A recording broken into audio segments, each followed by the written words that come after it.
जय हिंद दोस्तों। आप क्या करेंगे यदि आपका फोन ट्रेन से चोरी हो गया हो, गिर गया हो या छीन लिया गया हो? आप क्या करेंगे यदि आप या आपके परिवारजन गलत ट्रेन में चढ़ गए हों? आप क्या करेंगे यदि आप चलती ट्रेन से सुनसान जगह पर गिर गए हो? आप क्या करेंगे यदि ट्रेन में महिला के साथ छेड़छाड़ हो रही हो? आप क्या करेंगे यदि आपका कीमती सामान ट्रेन में रह जाए? इन सभी सवालों के सटीक जवाब के लिए इस वीडियो को अंत तक जरूर देखें। इन सभी समस्याओं के हल के लिए 3 स्टेप्स अनिवार्य हैं। स्टेप नंबर 1, ट्रेन कौन सी है? आप खुद ट्रेन में बैठे हैं या आपने अपने परिजनों को ट्रेन में बिठाया है? तो उन्हें ये बताइए कि आपने उनको कौन सी ट्रेन में बिठाया है, उसका नाम और नंबर क्या है, ये ट्रेन कहाँ से कहाँ जा रही है। ट्रेन के नाम और नंबर को जानने का सबसे आसान तरीका है उसकी टिकट।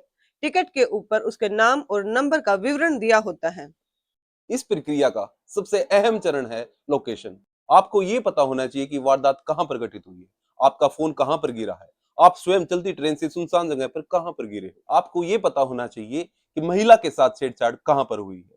अगर आप गलत ट्रेन में चढ़ गए हो तो आपको ये पता होना चाहिए कि अब आप कहां तक पहुंच चुके हैं। लोकेशन को जानने के दो तरीके हैं। नंबर एक, स्टेशन।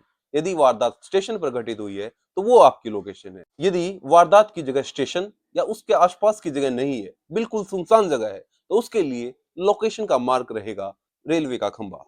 आइए अब रेलवे के खंबे के महत्व को समझते हैं। भारतीय रेलवे द्वारा पटरी के दोनों तरफ बिजली के खंबे लगाए जाते हैं जो रेलगाड़ी को बिजली प्रदान करते हैं।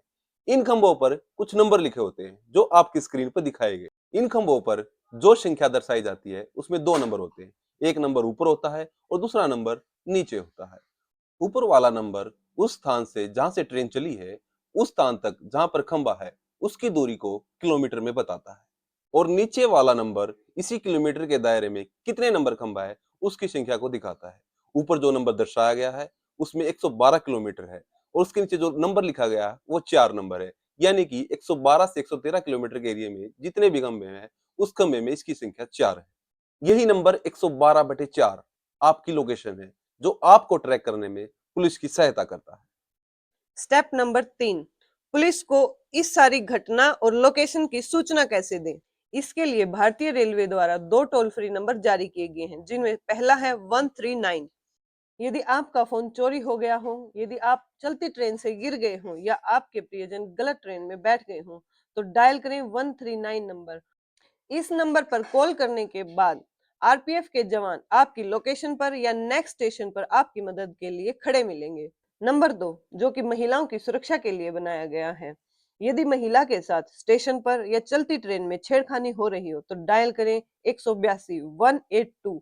अब जानते हैं अगर आपका सामान ट्रेन में रह जाता है तो आप क्या करें। भारतीय रेलवे द्वारा लावारिस सामान को उसके असल मालिक तक पहुंचाने के लिए एक पोर्टल शुरू की गई है जिसका नाम है ऑपरेशन अमानत। इस पोर्टल पर भारतीय रेलवे द्वारा लावारिस सामान की फोटो खींचकर अपलोड की जाती है और ये भी अपलोड किया जाता है कि अब ये सामान रखा कहां पर है। जिस व्यक्ति का यह सामान है वो इस पोर्टल पर चेक करके अपना बिल, अपनी टिकट, अपना पहचान पत्र दिखाकर उसे प्राप्त कर सकता है।